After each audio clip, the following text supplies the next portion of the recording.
দায়িত্ব পালন করতে যাচ্ছে। অর্থাৎ নতুন করে ভারতের দালাল জন্ম নিচ্ছে। অনেকে নতুন করে ভারতের দাসত্ব বহন করার জন্য সার্টিফিকেট দিচ্ছে। অনেকে ভারতকে প্রতিবেশীর স্বীকৃতি দিচ্ছে। অনেকে বলছে তারা ভারতের শত্রু হবে না।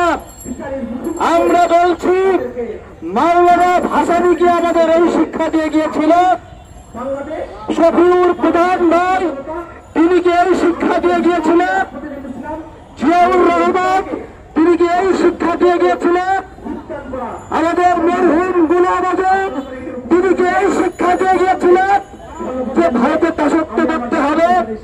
আজকে এই জিজ্ঞাসাগুলো আমি করছি।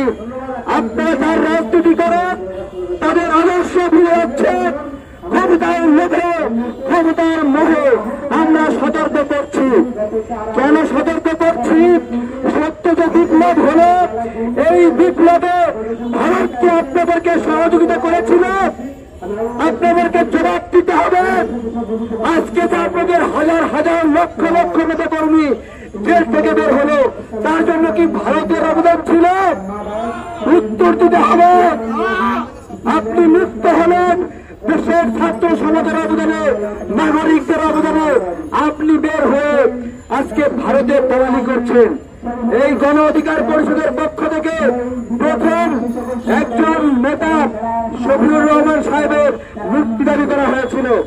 আজকে আমরা এখানে দাঁড়িয়ে শফিউর রহমান সহ জামাতে ইসলাম, বিএনপি, বড় দুই দল আপনাদের কাছে করজোড়ে অনুরোধ, ক্ষমতায় আসার জন্য ভারতের প্রতি মতদানের কোন থিওরি হাতে নেবেন না। আমি বলছি ভারতের দালালি করে হাসিনার পতন হয়েছে, এই কথা বিশ্বাস করে। সুতরাং ভারতের দালালি করে কেউ ক্ষমতায় আসতে পারবেন না।